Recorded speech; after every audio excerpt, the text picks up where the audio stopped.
connects also to, that could be another session, but to I guess the regulation and motivation and what the quality of our presence or attention, the quality that we bring, what is, to be fully engaged or present in something.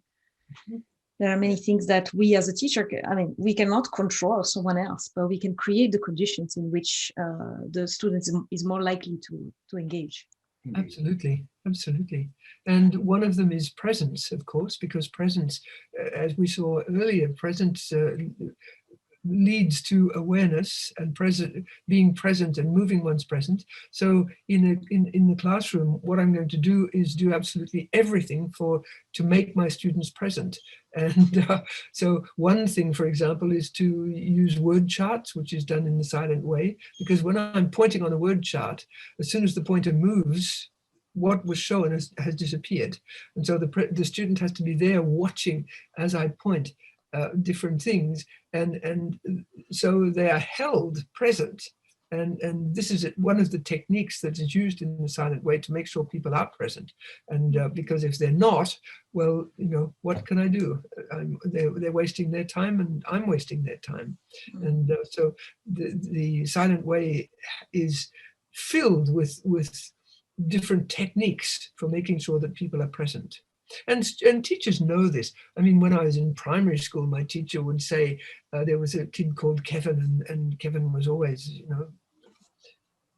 Kevin, pay attention, right? And actually the teacher was right, because in order to pay attention, Kevin paid attention by being tense. In order to stay with the problem when it wasn't interesting, which it wasn't for Kevin, then Kevin had to steel himself, and it actually cost him energy, so that he actually did pay, and he paid in tension. And then, of course, the fact of using all this tension to just remain present to that dissipated very, very quickly, and Kevin was off in the clouds again.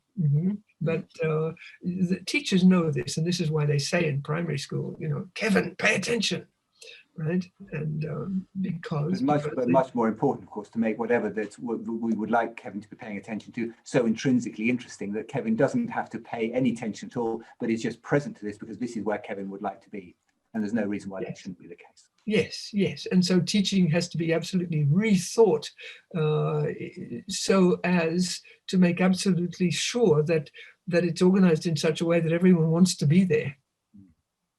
Right? Everyone wants to be there. Everyone is eager to be there. We love learning. We are really made for learning. We're learning machines. But, give us a break. You have to make the teaching sufficiently interesting for us to stay with it.